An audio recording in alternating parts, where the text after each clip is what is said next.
Ok, Salmo 103, versículos 13 y 14.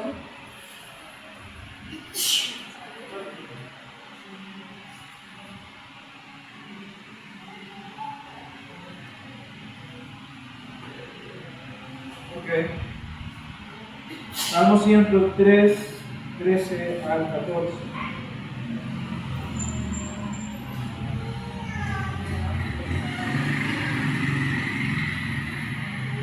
Dice así el texto: tan compasivo es el Señor con los que le temen, como lo es un padre con sus hijos.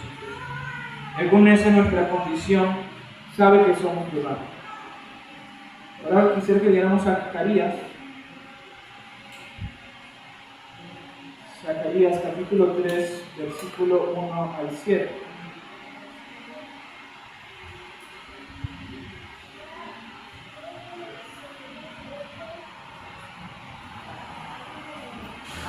Quiero ubicar rápido Zacarías, se lo expliqué en Mateo, el libro antes de Malaquías, antes de Malaquías, Zacarías.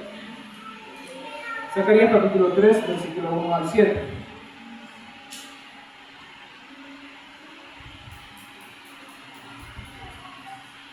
Adelante.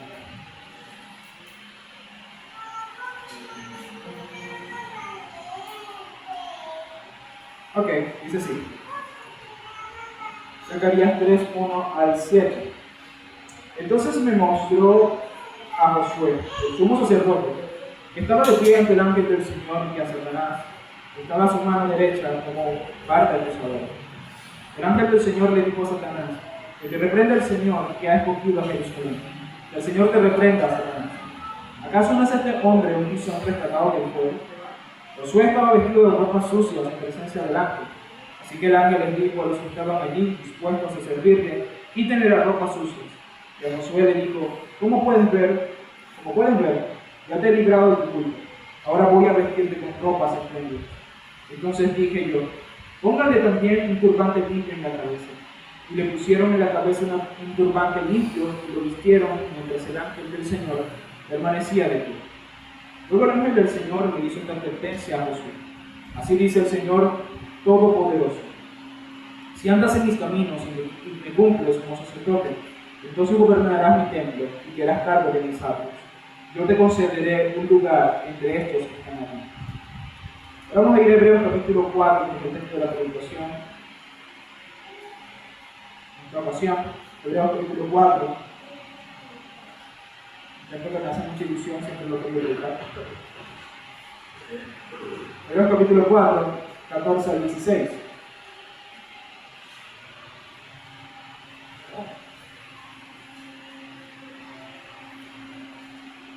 Ok, 4, 14 al 16. Dice así el autor de Hebreos: por lo tanto, ya que en Jesús, el Hijo de Dios, tenemos un gran sumo sacerdote que ha atravesado los siglos, aferrémonos a la fe que profesamos. Porque no tenemos un sumo sacerdote incapaz de compadecerse de nuestras debilidades, sino uno que ha sido tentado en todo, de la misma manera que nosotros, aunque sin pecado. Así que acerquémonos confiadamente al trono de la gracia para recibir misericordia y hallar la gracia que nos ayude en el momento que más lo necesitamos. Vamos a orar, hermanos. Amado Padre celestial y buen Dios, por tu gracia, Señor, nos acercamos aquí para pedir gracia para esta ocasión. Te pedimos, Señor, que nos ayudes en nuestra limitada comprensión de las cosas, para comprender a plenitud lo que tu palabra quiere decirnos hoy, Señor. Abre nuestros ojos, Señor, para ver a Cristo, el sumo sacerdote que nos han dado como regalo. Abre nuestros ojos, Señor, para ver que debemos aferrarnos a la fe, que debemos acercarnos continuamente al trono de la gracia. Ayúdanos, Señor, sobre todo a que tu Espíritu obre de forma sobrenatural en nuestro corazón, para llevarnos al arrepentimiento de una vida que a ti te agrade, Señor. Que esto no sea simplemente un discurso escuchado, que sea tu palabra predicada con poder, para que así nosotros seamos cambiados a la gloria y la honra de tu nombre, Señor. Perdóname en mí, Señor, en mis debilidades, a predicar fielmente tu palabra. Ayúdame a transmitir a mis hermanos lo que necesitan para su edificación y que tú hoy, Señor, por medio de mi boca seas exaltado y glorificado. Amado Dios, ayúdanos a tener la disposición de escuchar reverentemente tu palabra, de escucharla, Señor, con toda la intención, de no ser oidores olvidadizos, sino poner por práctica lo que tú nos enseñas. Pon en nosotros entonces, Señor, este sentido. Ayúdanos, Dios, a llevarlo a la práctica. Te lo pido, mi Señor, en el nombre de tu Hijo amado Jesucristo. Amén.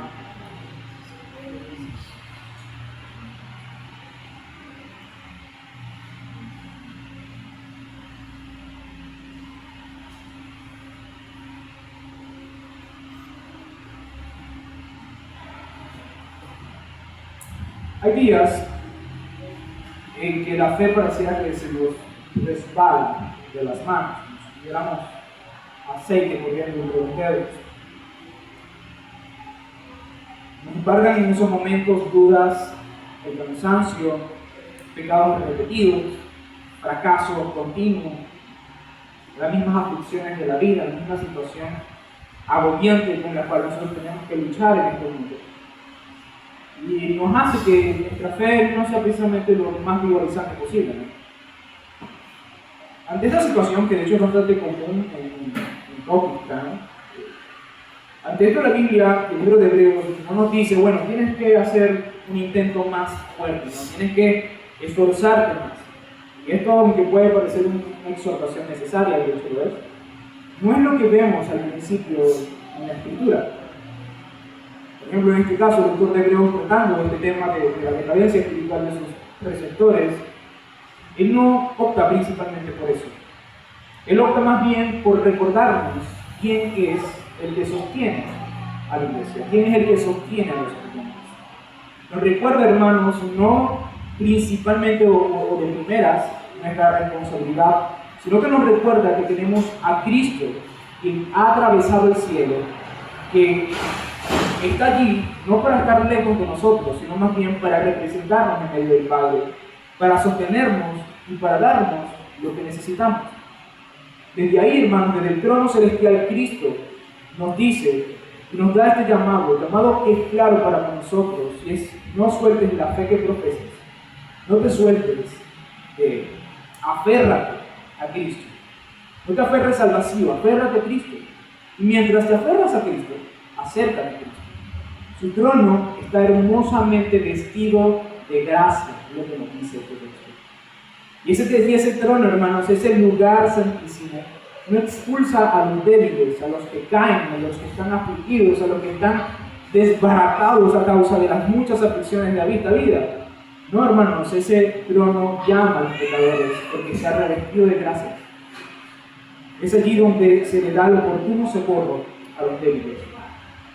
Y es a causa de esto, hermanos, que nosotros hoy y siempre necesitamos recordarnos esta gran verdad. Y es que porque Jesús es nuestro gran sumo sacerdote, no soltamos la fe, nos acercamos confiadamente al trono de la gracia para hallar oportuno socorro. Ahora bien, la pregunta es, en cuanto a esto, ¿cómo nosotros llevamos a cabo esto? ¿Cómo es que nosotros podemos vivir esto de forma práctica? Bueno, hermanos, teniendo especial consideración quién es nuestro Señor Jesús y cuál es su labor sacerdotal para con nosotros, vamos a entender esto a través de dos cosas. Y son dos cosas que dice el texto. Y es que debemos aferrarnos a la fe que profesamos y debemos acercarnos al trono de la gracia. Quiere el Señor darnos de su gracia para aprender esta preciosa verdad y vivir conforme a lo que a Él le agrada. Vamos pues entonces a desarrollar nuestro primer punto, y es aferrarnos a la fe que profesamos. Hermanos, el texto nos exhorta a considerar a Cristo como nuestro sumo sacerdote. Dice: miren cuán gran sumo sacerdote tiene. Y esto lo dice, hermanos, como motivo suficiente para que nosotros aprendamos a perseverar en la fe. Y esto no es cualquier cosa, porque básicamente en el contexto de la epístola de los Hebreos, ese es uno de los propósitos principales de la carta. Y de hecho, a partir del capítulo 4 hasta aproximadamente el capítulo 10, se desarrolla nada más que el sacerdocio de Cristo. Es decir, que este es un tema tan importante en la Biblia que si no lo entendemos, básicamente nuestra fe se puede desvanecer fácilmente. Necesitamos considerar entonces cuán grande es el sacerdote que tenemos delante del trono celestial.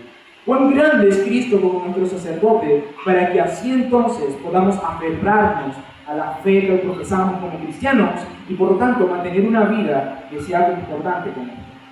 Entonces, hermanos, primero que nada, quiero que entiendas, antes de ir al tema más práctico, es cuán gran sacerdote se te ha sido dado. Tienes un sacerdote, un solo sacerdote que es de beneficio para ti. El texto nos dice, hermanos, que este sacerdote es Jesús, el Hijo de Dios.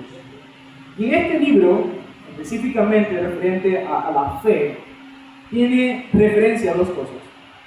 Primero, hermanos, en el inicio del libro de Hebreos, nosotros encontramos de que Jesús es el final de la revelación de Dios. Dice, Dios ha hablado de muchas maneras y de muchas formas desde el principio, pero ahora nos ha hablado por medio del Hijo. Y dice el Hijo porque es la encarnación de Dios.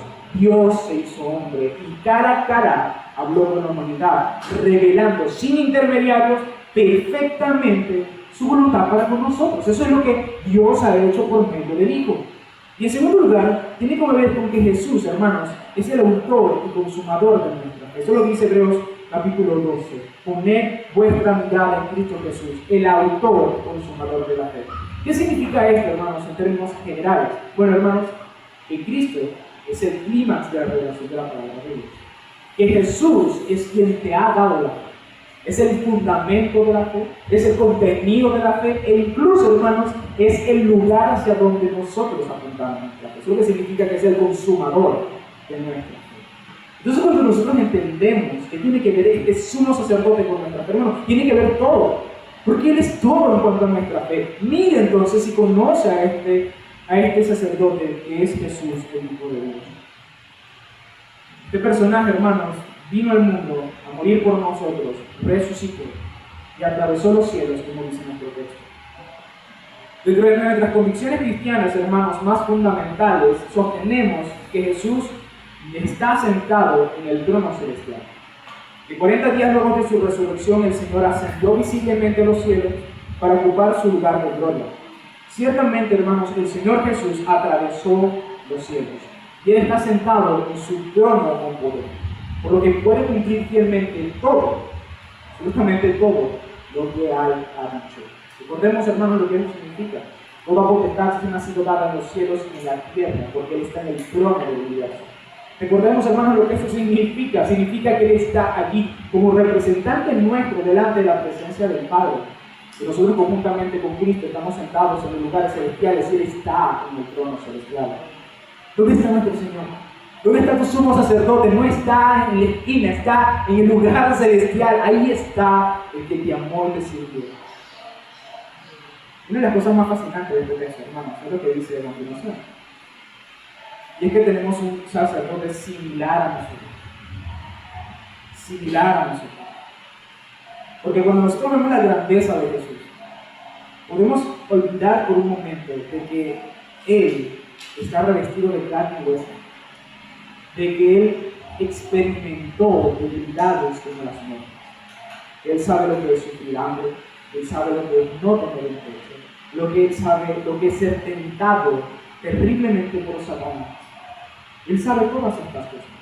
El Señor entiende perfectamente nuestras debilidades. No tenemos un sacerdote que está lejos, tenemos un sacerdote que está cerca, no simplemente por un tema geográfico o local, sino porque Él entiende perfectamente nuestras necesidades. Él entiende perfectamente nuestras necesidades. De modo que Él, hermano, puede interceder por nosotros fielmente y comprender perfectamente nuestra condición. No tenemos un sacerdote que no se compadezca de nuestras debilidades. Lo que leímos en el Salmo 103, ¿no? Él se compadece de ti, hermano. Pero eso lo dice el Señor cuando el Señor ni siquiera se había encarnado. Ahora el Señor se ha encarnado, Él conoce perfectamente tu debilidad. Y Él puede decir, yo comprendo perfectamente tu condición. Yo comprendo completamente tu debilidad. Él sabe cuando te sientes cansado, porque Él estuvo cansado. Él sabe cuando te sientes agobiado y triste, porque Él lloró en el Getsemaní, hermano. Él conoce perfectamente nuestra debilidad. Nosotros profesamos una fe en un Cristo que nos entiende perfectamente. Pero en este punto también tenemos que entender, hermanos, que Él es completamente santo. El texto lo dice claramente. Tentado en todo cuanto a nuestras debilidades, pero sin pecado. Esto puede parecer que es como lejano. No es lejano. Porque Él tiene la capacidad de entendernos. Ahora, lo que no comparte con nosotros es nuestra pecaminosidad. Y eso está bien. Porque qué fascinante, hermanos, es tener a alguien que tiene la fortaleza de una santidad perfecta, pero al mismo tiempo contiene esa fragilidad humana con la cual Él puede comprender de cerca quiénes somos. Él sabe quiénes somos, Él conoce nuestra condición, sabe que somos de polvo. Y esto nos ayuda, hermanos, en todo. ¿Por qué? Porque nosotros entendemos entonces que tenemos un Salvador que nos comprende, pero que al mismo tiempo es santo, que tiene la disposición de santificarnos, que tiene la disposición de perdonarnos a causa de su propia santidad. Él puede acercarse al trono de la gracia, hermanos, con plena comprensión de quiénes somos nosotros, y por lo tanto interceder efectivamente por nosotros, porque conoce nuestras necesidades, pero también puede interceder perfectamente porque puede acercarse perfectamente ante Dios para presentar sus peticiones. Él es el sacerdote perfecto. Es el sacerdote perfecto que tú necesitas, que tú y yo necesitas. ¿Y por qué necesitamos un sacerdote, hermanos? ¿Por qué necesitamos a Jesús como nuestro sumo sacerdote? Porque nosotros necesitamos un mediador. Necesitamos a alguien que pueda llevar nuestras oraciones a Dios. Nosotros necesitamos a alguien que en representación nuestra se acerque ante el trono de la gracia y Dios lo pueda ver a través de él. Nosotros necesitamos a este sacerdote. ¿Y cuán grande es este sacerdote? Este sacerdote, hermanos, entonces, para resumir, hasta este punto, ¿no? Porque voy a seguir hablando de esto más adelante. Es el Hijo de Dios, el que ha revelado perfectamente la verdad de Dios. Es el que está sentado en el cielo en nuestro favor. Es el que entiende nuestras debilidades a la perfección porque Él experimentó la realidad humana y Él es quien es perfectamente santo para interceder perfectamente delante de Dios para con nosotros. Por lo tanto, hermanos, aferrarse a la fe en este sentido, en el contexto de Hebreos, significa que nosotros debemos mantener nuestro compromiso a causa de que tenemos a este sumo sacerdote que está trabajando y que está haciendo su obra a favor nuestro. Nosotros debemos mantener la fe que profesamos, mantenernos firmes en la fe que profesamos, porque tenemos a este sumo sacerdote. Ahora bien, ¿cómo nosotros expresamos esto? ¿Cómo nosotros expresamos este compromiso? ¿Cómo nosotros mantenemos la fe que profesamos con maneras prácticas y concretas? Muy bien, hermanos, en este sentido nos sirve, creo que de mucho, comprender un poco el contexto de la Epístola a los Hebreos.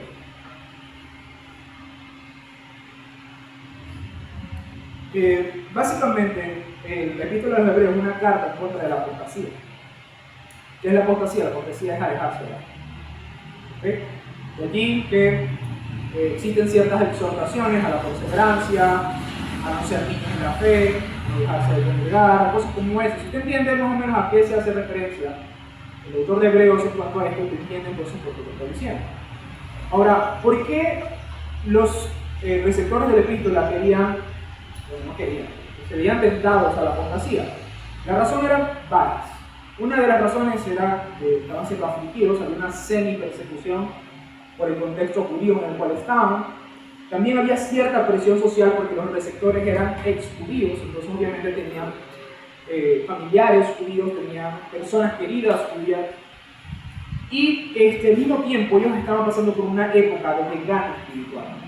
Básicamente pecados repetidos, por muchas otras cosas similares. Aflicción, presión social y fracaso espiritual. Pero lo que estaba conduciendo a estas personas a verse tentados a abandonar la fe, ¿no? Abandonar la fe en el sentido de apartarse del cristianismo para volver al judaísmo. Era más fácil en ese contexto. Ahora bien, es aquí en donde el autor de los Hebreos, el autor de los Hebreos dice, aferrémonos a nuestro sacerdote, aferrémonos a la fe que profesamos, a causa de Cristo, nuestro gran sacerdote. Es decir, miren a Cristo y aférrense a la fe que profesamos. Miren a aquel sumo sacerdote. Ahora, aquí hay varias razones para que el autor de Hebreos diga esto, ¿no? ¿Y por qué? Porque ellos estaban tentados a volver a las sombras, al a la insuficiencia del sacerdocio levítico. Ellos básicamente estaban diciendo, ¿sabes qué? Este sacerdote no es tan grande como parece ser. Vamos a volver al sacerdote antiguo. Volvamos a ese sacerdote porque es más cómodo, porque es más necesario para nosotros. Y el asunto no es simplemente, bueno, esfuércense cada vez más por ser mejores cristianos, es, entiende lo que estás cambiando. ¿Entienden a quién estás cambiando? O sea, tienes un sumo sacerdote, un gran sacerdote que intercede por ti, que te entiende perfectamente, y cuando abandonas la fe y dejas de perseverar en la fe, entonces lo que estás haciendo es cambiando a este sumo sacerdote por algo que es menos valioso. Y hermanos, esto es lo que pasa cuando nosotros ponemos nuestra mirada en cosas que no son necesarias, cuando ponemos la mirada en cosas que no deberíamos estar poniendo la mirada. Y esta es básicamente la intención que está detrás de esto. Por lo menos, hermanos, cuando nosotros somos tentados y caemos, somos tentados y caemos continuamente, ¿no? Y pasamos por cierta época de fracaso espiritual y sentimos que no progresamos. ¿Qué es lo que nosotros deberíamos hacer en ese caso? ¿En dónde debería estar nuestra mirada? Nuestra mirada debería estar puesta en, por ejemplo, en nosotros mismos, en cuán pecadores somos. No voy a decir que no tengas que ver eso, tienes que verlo. Ahí debería estar tu centro, ahí deberías concentrarte para poder salir de ese hueco en el que estás metido. Bueno, y esto no solamente es así con respecto a la condición pecaminosa, sino también a cualquier otra cosa que en cierto sentido es inútil. Tu mirada debería estar puesta en Cristo Jesús. Tú deberías recordarte en ese tipo de momentos, hermanos, la santidad de Dios por un lado. Que Cristo fue tentado en todo, pero sin pecado. Pero también tienes que recordar que Él es un ser humano como tú. Entiende tu debilidad. Y también, hermanos, es algo hermosísimo, ¿no? Pero el Señor no entiende lo que es caer en pecado. El Señor no entiende eso, no entiende lo que es caer en pecado. No entiende el placer del pecado. Pero sí entiende lo que es ser tentado por el pecado. Él sabe lo que es tener debilidades humanas. Entonces el Señor no es que no entiende nuestra condición. Él entiende perfectamente. ¿Y por qué digo esto? ¿Para que perseveremos en pecados? No, hermanos, para que recordemos que tenemos un Dios que nos mira con compasión y misericordia, pero que al mismo tiempo tenemos un Dios que es santo, que en medio de esa compasión extiende su mano para sacarnos del atolladero y llevarnos cada vez más para que seamos santos delante de Él. ¿Por qué, hermanos? Porque cuando pasamos por esas situaciones, en vez de aferrarnos a la fe, la soltamos. Pensamos, no, seguramente yo no soy salvo, yo no voy a sentir en mí. A veces incluso nos entramos en una clase de suspensión cristiana, que a veces nadie la sabe, donde no oramos, no leemos la Biblia, pecamos aquel que ya se muestra y de repente, 3 días después, 4 días después, volvemos otra vez. Pues esas manos son lo que no deberías hacer. Eso no es lo que deberías hacer. Deberías recordarte cuando caes en pecado, cuando estás pasando por una época de frialdad espiritual, considera tu sumo sacerdote, mira quién está allá. Pon tu mirada en el cielo donde está tu vida, Cristo Jesús es tu vida. ¿Qué es lo que verdaderamente nos va a ayudar, hermanos, en estos momentos? Es recordar quién tenemos en el cielo, recordar quién es Cristo, quién es nuestro sumo sacerdote. Decirnos a nosotros mismos, ciertamente pequé, pero tengo un gran sumo sacerdote que intercede por mí y que murió en mi lugar y que me entiende perfectamente en su santidad. Y Él me va a ayudar. Aferrémonos, hermanos, a la fe que profesamos. Ese es el llamado, aferrarnos en lo que creemos, en el Cristo en que creemos, aferrarnos a ese sumo sacerdote que intercede por nosotros. Porque nuestras fuerzas son débiles, esa es la realidad. Pero Dios entiende nuestra debilidad y nos da la fortaleza necesaria para hacer esto. Hermanos, es esto lo que realmente nos va a impulsar a progresar como cristianos. Recordarnos a nosotros mismos que tenemos un sacerdote que entiende nuestra debilidad como para ofrecerme la mano para levantarme. Pero uno que es tan santo que no me dejará en el todo. Aquel que intercede para que la fe del Padre de Pedro no faltara y la fe de Pedro no faltó. Es el mismo que intercede por mi santidad. Ese pensamiento, hermanos, siempre me quebranta Porque para mí es una de las mayores ilustraciones del sacerdocio de Cristo.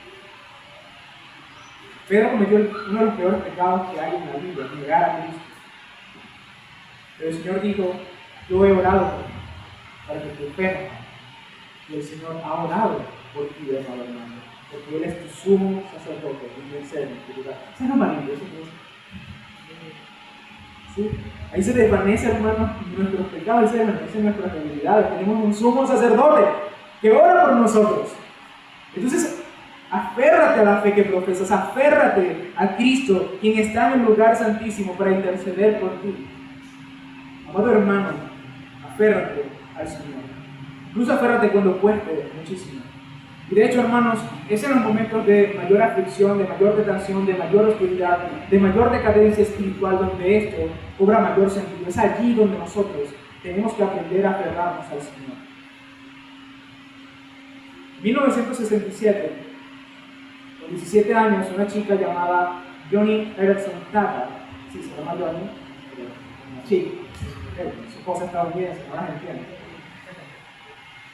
Ella se lanzó de cabeza a aguas poco profundas en la bahía de Chesapeake, en Estados Unidos, y ella sufrió una fractura cervical en la C4 y la C5, en las vértebras que quedan a la altura del cuello. Es una fractura de cuello, de las vértebras del cuello, que la dejó cuadriplégica. Es una chica cristiana, era que estaba por ahí tomando y eso, se tuvo un accidente. Siguieron meses de hospital y casi 2 años de rehabilitación. Camas giratorias, infecciones, dependencia absoluta de otras personas.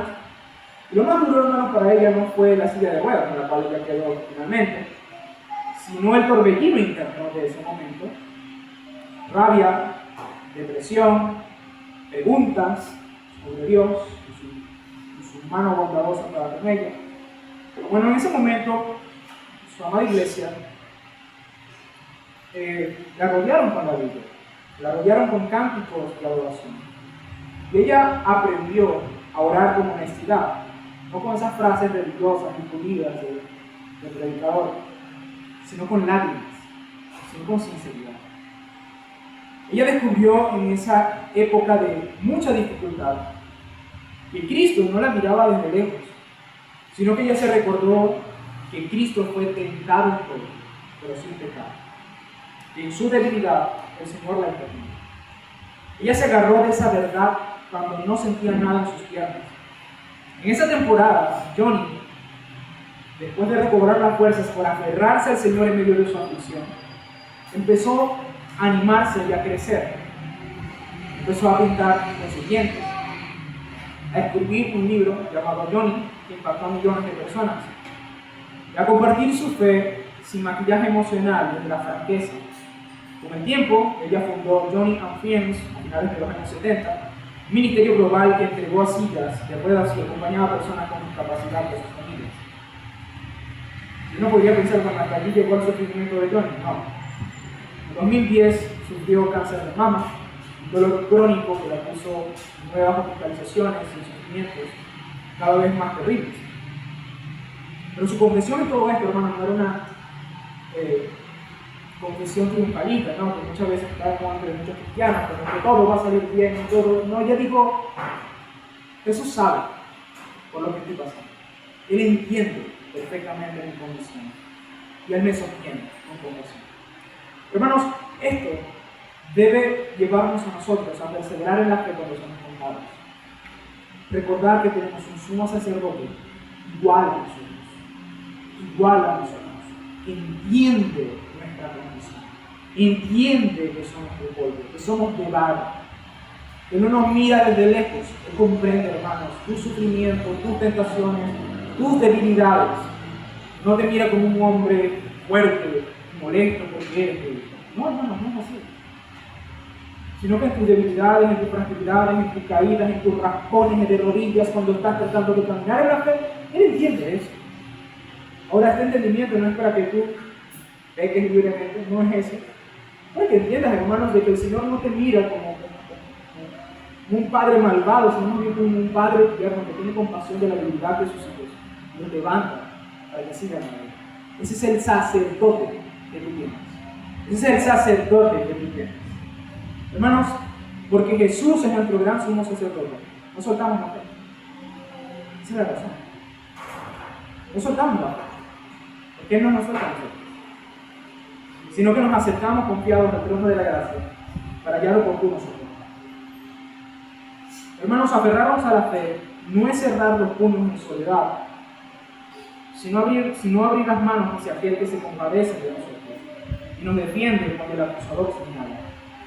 Porque nuestro gran sumo sacerdote conoce nuestras debilidades y permanece santo. No soltamos la confesión, la llevamos directamente a su presencia. Por eso el siguiente paso es inevitable y gozoso. La fe que retenemos nos empuja a la puerta abierta.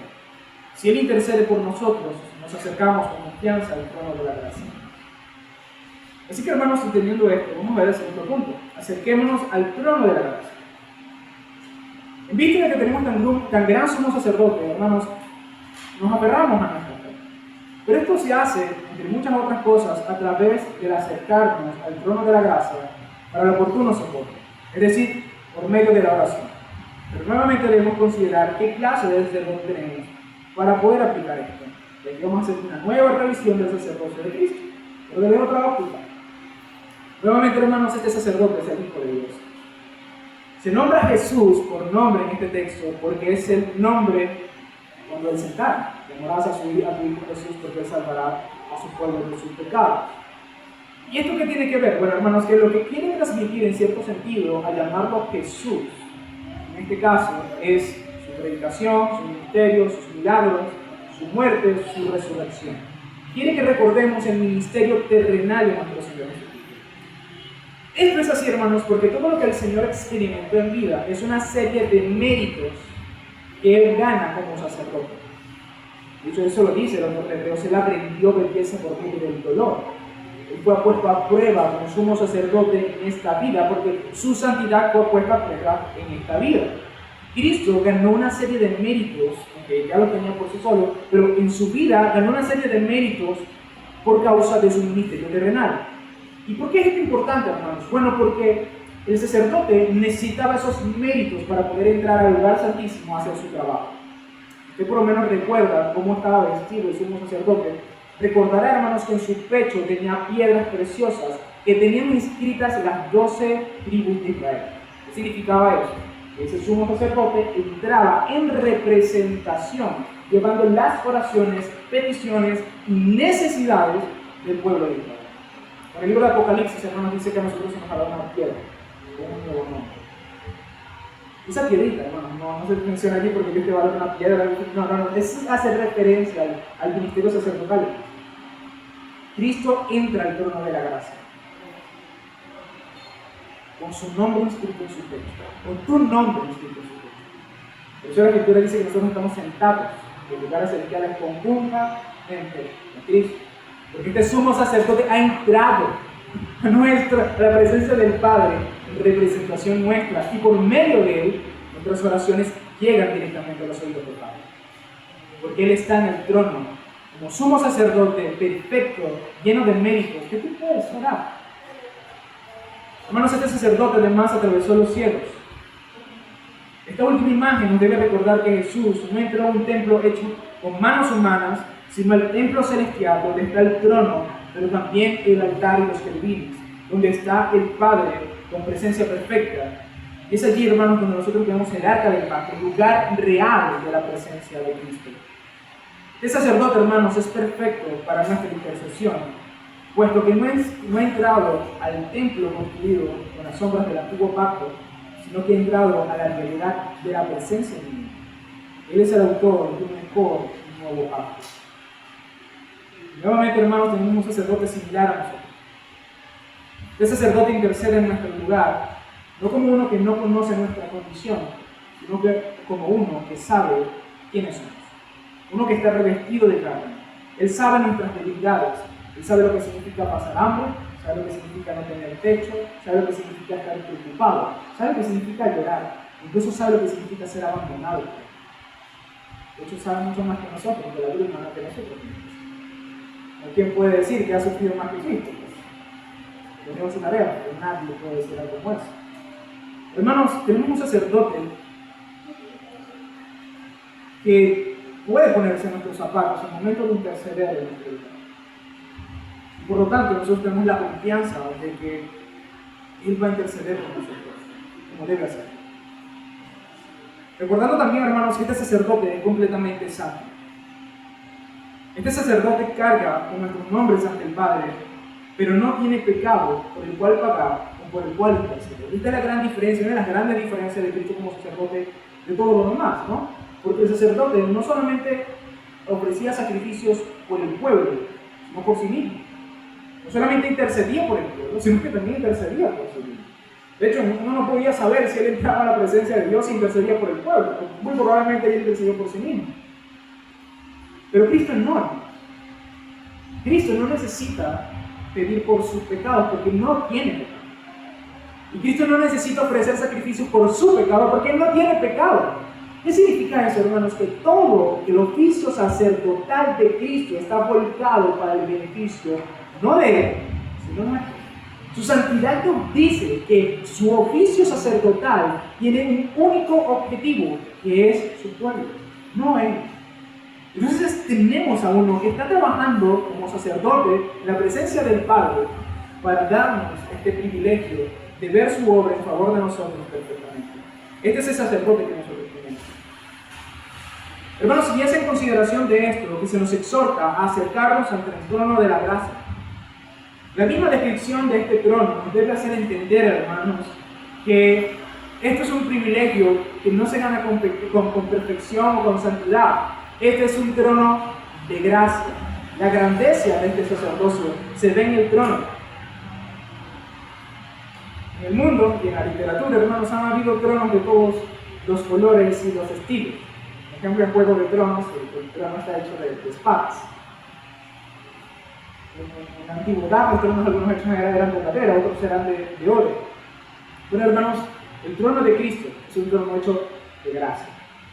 Está revestido de gracia, está empalpado de gracia, hermanos. Y la que nos está diciendo es que tenemos una invitación para que nos acerquemos, ese acercarnos. Es una palabra interesante porque primero significa acercarse regularmente, ¿ok? Acercarnos continuamente al trono de la gracia. Pero también dice confiadamente, y la palabra aquí es más bien traducida como osadamente. Con osadía acérquense al trono de la gracia. ¿Qué significa esto, hermanos? Bueno, que nosotros debemos con toda confianza, porque es un trono de gracia, porque tenemos un sumo sacerdote que nos permite entrar por medio de él, que nosotros debemos con osadía y continuamente deberíamos acercarnos al trono de la gracia. Este acercarnos es una palabra que normalmente se ha interpretado como acercarnos en oración. ¿Por qué? Porque la palabra literalmente significa acercarse a Dios en oración para solicitar algo. Eso es lo que significa. Por eso siempre se ha interpretado este texto como un llamado a la oración. Aunque la palabra oración literalmente no aparece en el texto, ¿se sabe? Ahora, esto es un llamado a que nosotros nos acerquemos por medio de nuestras oraciones a Dios. Pero ¿para qué nosotros debemos acercarnos a Dios? ¿Por qué debemos acercarnos? Bueno, hermanos, el texto dice para que nosotros tengamos misericordia y gracia para lo oportuno socorro. Y aquí es donde nosotros debemos relacionar el propósito de esta oración con nuestra profesión de fe. Está ligado a la carrera que nosotros tenemos por delante. Como cristianos, nosotros necesitamos misericordia y gracia para el oportuno socorro. Es decir, para cubrir nuestras más grandes necesidades cuando éstas aparezcan. Yo les doy una pregunta, yo más que preguntar cuándo es que nosotros necesitamos oportuno socorro, es cuándo no. Cuándo no nosotros necesitamos gracia y misericordia para el oportuno socorro. Y esto aquí yo creo que enseña dos cosas. Primero, la frecuencia, hermanos, con la cual nosotros deberíamos orar. El tiempo que nosotros deberíamos dedicar a la oración. Y en segundo lugar, la cantidad de cosas por las cuales deberíamos orar. Primero, hermanos, pues planteamos el hecho de el tiempo que nosotros deberíamos dedicar a la oración. Si nosotros entendemos de que necesitamos gracia para el oportuno socorro. Y somos conscientes de que necesitamos socorro para un montón de cosas. ¿Por cuántas cosas deberíamos orar? Y por lo tanto, ¿cuánto tiempo deberíamos dedicar a la oración? Por ejemplo, se dice que Martín Lutero afirmaba, lo dice, a veces yo pienso que esas cosas no son completamente ciertas, pero por lo menos me creo que sirve de ilustración. Martín Lutero decía que tenía muchísimas cosas que hacer al día y que por esa razón él tenía que dedicar las primeras 2 horas de su día a la oración. ¿Qué quiere decir eso? Dice, entre más cosas tengo que hacer, más cosas tengo que ir por ahí. Porque entre más cosas tengo por hacer, más cosas tengo por la cual pedir socorro. Entonces, entre más cosas tenemos que orar, más deberíamos dedicarle tiempo a la oración. Creo yo que esto significa, hermanos, que nosotros debemos procurar orar al Señor. Ahora, cada vez que nosotros hablamos de tiempo, yo siento que pongo un peso sobre las conciencias. Y hermano, quiero decirte algo, cuando nosotros no deberíamos por qué apuntar en sí mismo a orar un tiempo específico. ¿Sí? ¿Qué quiero decir con esto? Usted dice, bueno, tengo que orar obligatoriamente 1 hora al día. No, hermano. En ninguna parte de la Biblia usted va a conseguir un mandamiento sobre cuánto tiempo usted tiene que dedicar a la oración. No existe tal cosa. Ahora, lo que sí es que usted dedique el tiempo necesario para cubrir las cosas necesarias por las cuales tiene que orar. ¿Sí? Por ejemplo, los apóstoles, al inicio de su ministerio, cuando ellos ordenaron a los diáconos, ellos dijeron algo muy interesante. Ellos dijeron, es necesario que esto se ocupen otras personas, no dice así textualmente, estoy parafraseando. Nosotros nos dedicaremos al ministerio de la palabra y la oración. Ahora, ¿cuántas cosas creen que tenía que dar un apóstol en esas condiciones en las cuales estamos? ¿No? Muchísimas cosas. Y ellos tenían no solamente que predicar la palabra, enseñar la palabra, tenían que orar por todas las cosas que tenían que hacer. Tenían que orar por cada una de las cosas necesarias. Pero estoy muy seguro que cuando Pedro dijo eso, la cantidad de tiempo que dedicaba a la oración no era poca. El mismo Señor Jesucristo, hermano, fue un ejemplo de esto. Estamos hablando de Cristo, quien es santo y tal vez sea la persona que menos necesitaba la oración en todo el mundo. Pero el Señor dedicaba horas, noches enteras orando al Señor, pidiéndole a Dios, teniendo comunión con Dios. Pero ¿qué nos queda a nosotros? ¿Cuánto más nosotros necesitamos orar? ¿Cuánto más nosotros necesitamos que Dios nos ayude? Claramente necesitamos orar y dedicar tiempo de calidad, tiempo necesario para que nuestras peticiones sean abarcadas. ¿Tienes hijos? Tienes que orar por tus hijos. ¿Tienes trabajo? Tienes que orar por tu trabajo. ¿Tienes un matrimonio? ¿Tienes una iglesia? Tienes que orar por esas cosas. Dedica el tiempo necesario a eso, para que no falte el oportuno socorro, para que cuando se presente la necesidad, entonces estés al día con esto. Ahora bien, hermanos, esto también significa que debemos orar por una gran categoría de cosas.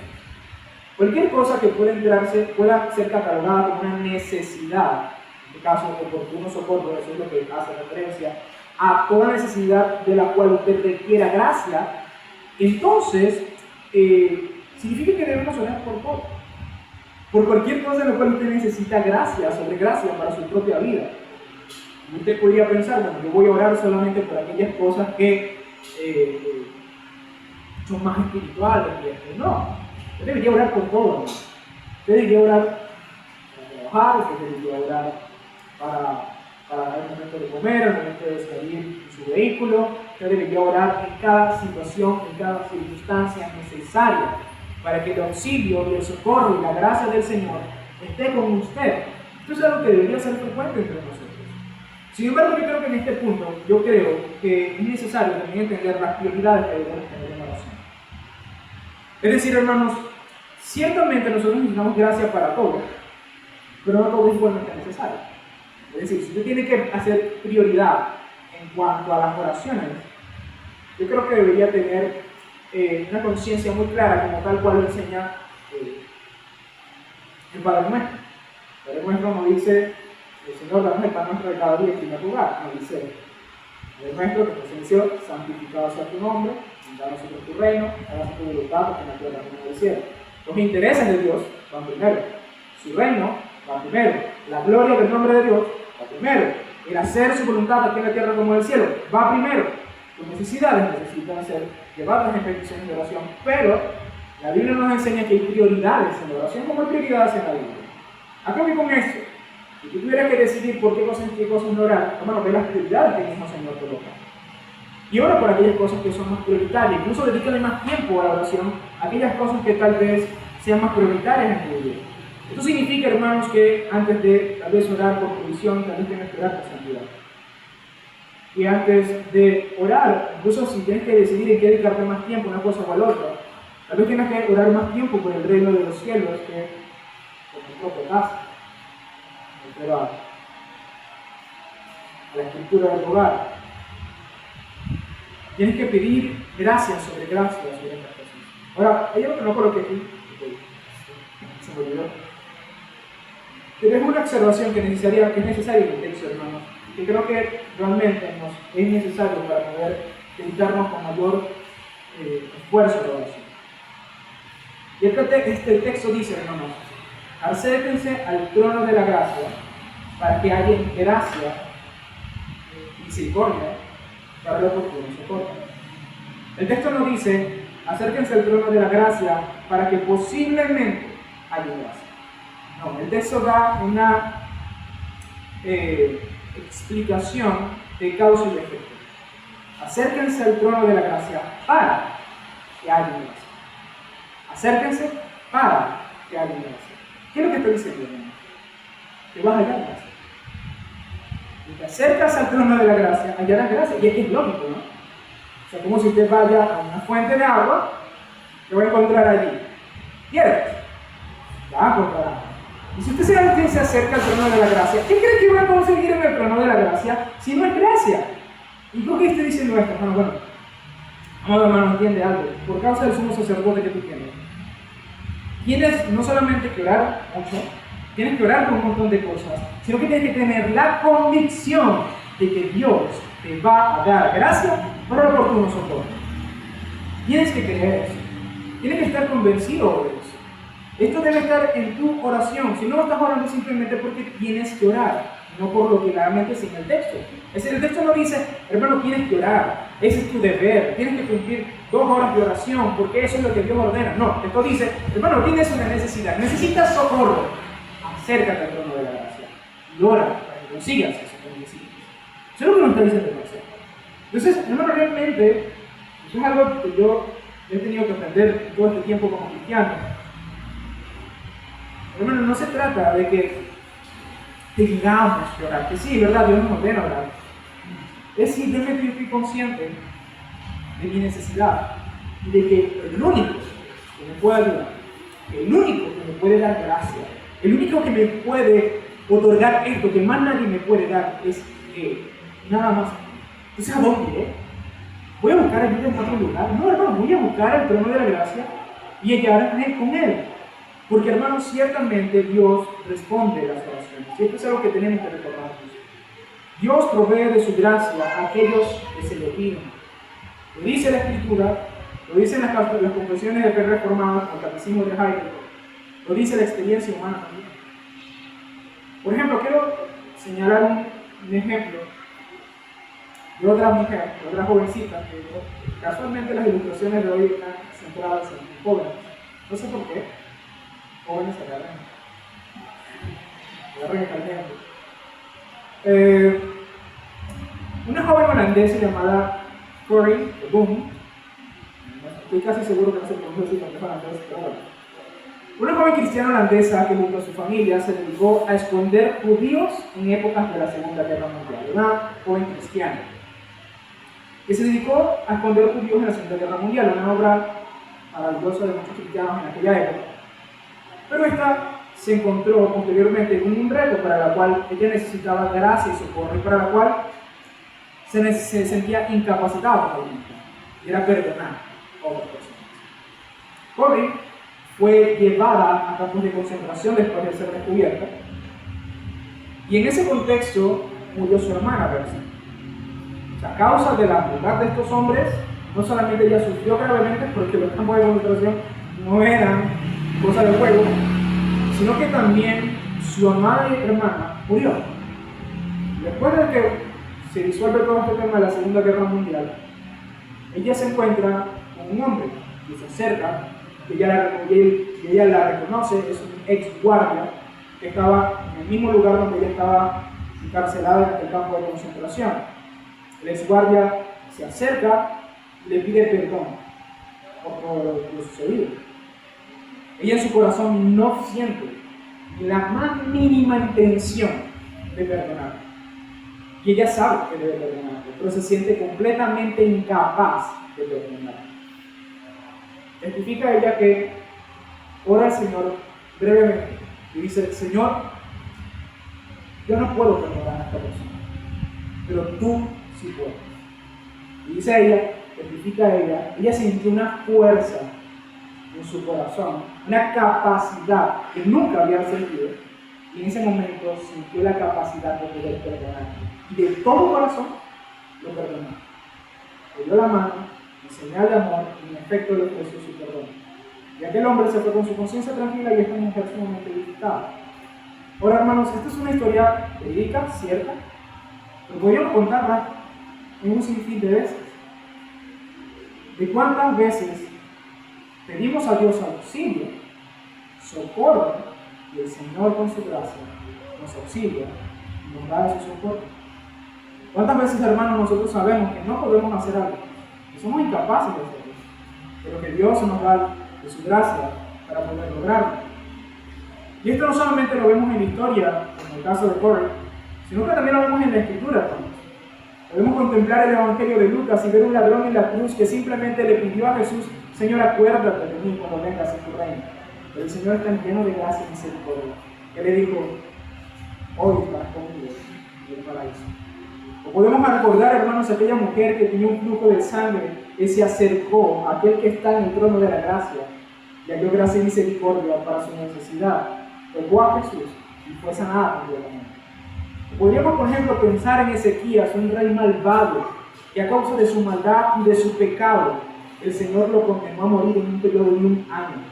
Pero él se arrepintió, oró, lloró y terriblemente se arrepintió delante del Señor con toda sinceridad, y el Señor le dijo: te concederé 15 años. Y así fue. El Señor da gracia, sobre gracia, sobre gracia, sobre gracia, hermanos, a aquellos que se acercan al trono de la gracia y la piden y la solicitan. Hermanos, esto no es simplemente teología escrito en un libro. Esta es una realidad de la cual cientos de millares de cristianos testifican. Por ejemplo, una de las cosas que he estado viendo, hermanos, es la terrible persecución que están sufriendo nuestros hermanos en Nigeria. Y una circunstancias como esa, uno podría pensar que la cantidad de cristianos que abandonan la fe es muchísima. ¿Y saben lo que sucede en esos lugares? No solamente la apostasía es muy mínima, claramente eso ocurre en todos los contextos, incluso en los contextos buenos, sino que el cristianismo crece y se expande en medio de esos lugares. Ahora, hermanos, ¿de dónde viene eso? Humanamente hablando, hay una respuesta para eso. Vuelva a ser la gracia sobre gracia que el Señor otorga a aquellos que se lo piden. Querido hermano, tú tienes que tener en cuenta esto. Tú tienes un Dios lleno de gracia, que te llama a acercarte para darte la gracia que tú necesitas. Quienes están luchando con el pecado, en el trono hay gracia para eso. Tú necesitas, hermano, crecer en tu vida espiritual, en el trono hay gracia para eso. Necesitas hacer algo, necesitas criar a tus hijos, ¿qué necesitas, hermano?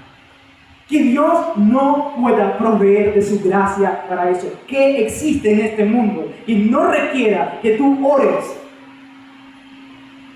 Allí está el trono de la gracia, abierto de par en par, no por lo que tú hiciste, sino por lo que Cristo hizo. Hermanos, esto es tan asombroso y tan maravilloso que nos debería avergonzar nada. No porque sea un deber, sino porque es tan asombroso, hermano. Dios es tan bueno al darnos esto. Dios ha abierto su trono para que tengamos la disposición de cada vez que necesitamos algo, ir hacia Él. Hermano, esto es lo que Dios te ha dado. un sumo sacerdote. Por lo tanto, no soltamos la fe, nos acercamos confiados al trono de la gracia para hallar gracia para lo oportuno socorro. Hermanos, tenemos tan gran sumo sacerdote que nuestras vidas no pueden ser igual. Si entendemos esta verdad, nuestras vidas no pueden seguir como si nada fuese pasado, como si nada pudiéramos. Esto tiene que cambiar nuestra forma de vivir. Entre las tantas maravillas de Jesús, hermanos, nos encontramos con el corazón del Evangelio, en Hebreos 7:27, refiriéndose precisamente a este tema del sacerdocio de Cristo. Una hermosa comparativa entre el sacerdote antiguo y el sacerdote de Cristo. Dice, a diferencia de los otros sumos sacerdotes, él no tiene que ofrecer sacrificio día tras día, primero por sus propios pecados y luego por los del pueblo, porque él ofreció el sacrificio una sola vez y para siempre cuando se ofreció a sí mismo. Hermanos, Jesús, como cual sumo sacerdote, antes de entrar al lugar santísimo, ofreció lo que exigía la ley, es decir, un cordero sin mancha, un sacrificio sin pecado. Mas los sacerdotes, hermanos, tenían que hacer esto continuamente, mas Jesús lo hizo una sola vez y para siempre. Cuando un sacerdote humano ofrecía el sacrificio del cordero, se abría la cortina y él podía entrar. Y por medio del sacerdote entraba también el pueblo. Bueno, hermano, cuando Jesús murió, no se abrió la cortina, se partió en dos. Dice el Evangelio de Mateo, hermanos, que cuando Cristo muere, entrega su alma, desde arriba, abajo, la cortina del templo se rasga con el mundo. Eso es algo infinitamente maravilloso. ¿Por qué? Porque lo que está diciendo es el rasgado aquí, es el trono está abierto, las puertas están abiertas. Cualquiera puede entrar, vengan y entren a su presencia. ¿Por qué? Porque Él murió. Porque Él murió por nosotros, hermanos. Tú y yo, osadamente, confiadamente, podemos ir al trono de la gracia y solicitar toda la gracia que necesitamos y queramos. Y es por causa de este sacrificio que nos aferramos a Él. Nos aferramos a la fe por lo que Él hizo por nosotros. Y nos aferramos, hermanos, a la oración por lo que Él hizo por nosotros. Este sacrificio, hermanos, nos ha sido dado no solamente para que oremos, sino también para mantenernos firmes, para que no desfallezcamos y nos sigamos adelante. Por eso, amado hermano, el llamado es simple. Vive delante del sumo sacerdote. Vive delante de la grandeza del sumo sacerdote, en oración y en firmeza. Porque Jesús es nuestro gran sumo sacerdote. No solamente no soltamos la fe, nos acercamos confiados al trono de la gracia para hallar oportuno socorro. Vamos a orar, hermano.